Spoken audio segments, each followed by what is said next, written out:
At dito naman kami ngayon na gawi sa Busog Saya sa Cristita.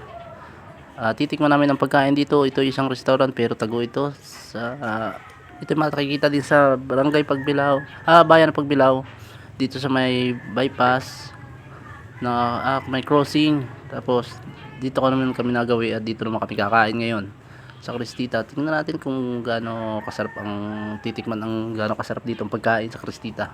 At dito naman kami part 2. Gawin naman kami sa Cristita para kumain.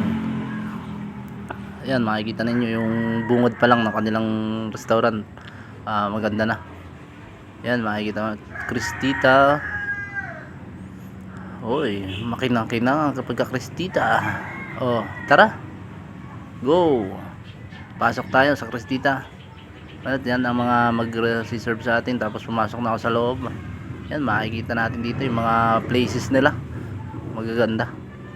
Ayan, may maraming tao doon sa loob. Tapos malawak ang playground nila.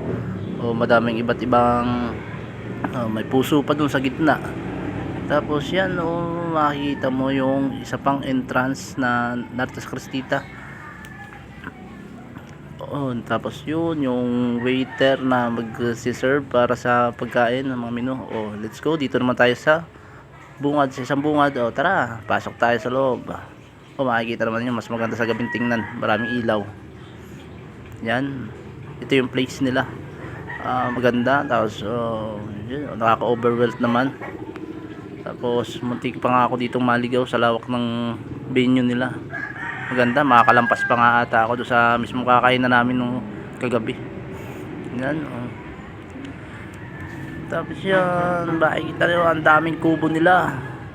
Sa dami ng kubo sa ilaw, parang talaga ang ganda-ganda tingnan ng Cristita. Sa place pa lang ang ganda-ganda na. Tapos yan, makikita mo, muntik pa nga mawala ako dyan. Tapos dito na sina boss, order na sila ng pagkain para sa kainan namin hapunan. Yan, order na. Tapos iniikot ko lang na konti ang aking video para tignan yung magagandang lights. Yan, may mga naglalakad pa ng mga bata saka yung nanay. Kita nyo naman kung gaano kaganda ang Cristita. Tago lang siya pero magandang magandang puntahan, maganda yung place nila. Tapos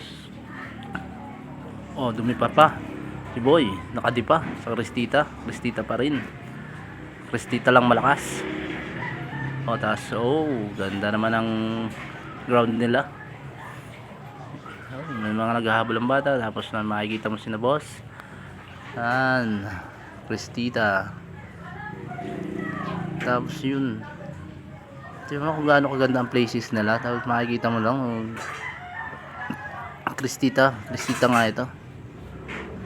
Tapos naglakad pa si Boy. Talaga namang astig ang datingan. Tapos lampas. Tapos yan, dito na yung pagkain namin na handa na ng Cristita. Crispy pata, migi bihon, sinigang na hipon. Tapos ikot sa kabila, migi bihon pa rin. Tapos yun, crispy pata ulit. Nalimutan na sisig sabihin, pero may sisig pala. Yan. Tapos yun, budol fight na. Binabalibol na naman ang pagkain. Yan, sasarap. Dito pa lang makikita, ayaw makipakita ng isa ng subo, hindi sinusubo, tinatakpan. Huwag mong takpan, boy. Tapos ayaw nilang pakita, si Boy nagpakita ng subo kung gaano kasarap ang pagkain dito sa Cristita. Yun, ninanamnam, nilalasap. Talaga namumuilan pa si Boy. Yan, nakikita ninyo sa dami ng pagkain dyan.